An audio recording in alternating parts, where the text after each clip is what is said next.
एक बार की बात है। हसन नाम का एक गरीब आदमी एक छोटे से गांव में रहता था। वह अल्लाह का सच्चा भक्त था और हर हाल में उसका शुक्रिया अदा करता था। लेकिन उसकी गरीबी और मुश्किलें दिन ब दिन बढ़ रही थीं। हसन का परिवार भूखा था। घर में खाने को कुछ भी नहीं था। वह परेशान होकर मस्जिद गया और वहां अल्लाह से रो रो कर दुआ करने लगा। या अल्लाह, तू सबकी मदद करता है, मेरी भी मदद कर। दुआ खत्म करने के बाद हसन मस्जिद से बाहर निकला। रास्ते में उसने एक छोटा सा पोटली पड़ी देखी।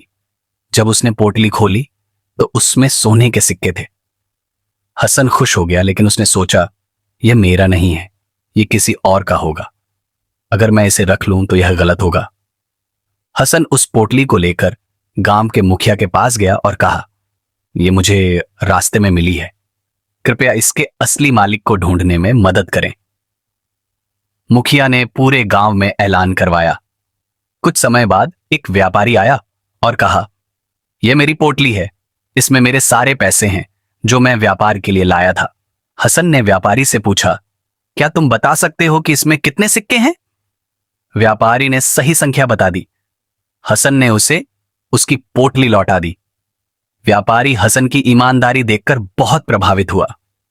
उसने इनाम में हसन को आधे सिक्के देने की पेशकश की, लेकिन हसन ने इनकार कर दिया और कहा, यह मेरी जिम्मेदारी थी, अल्लाह ने मुझे ईमानदार रहने का हुक्म दिया है। व्यापारी ने गांव में हसन की तारीफ की।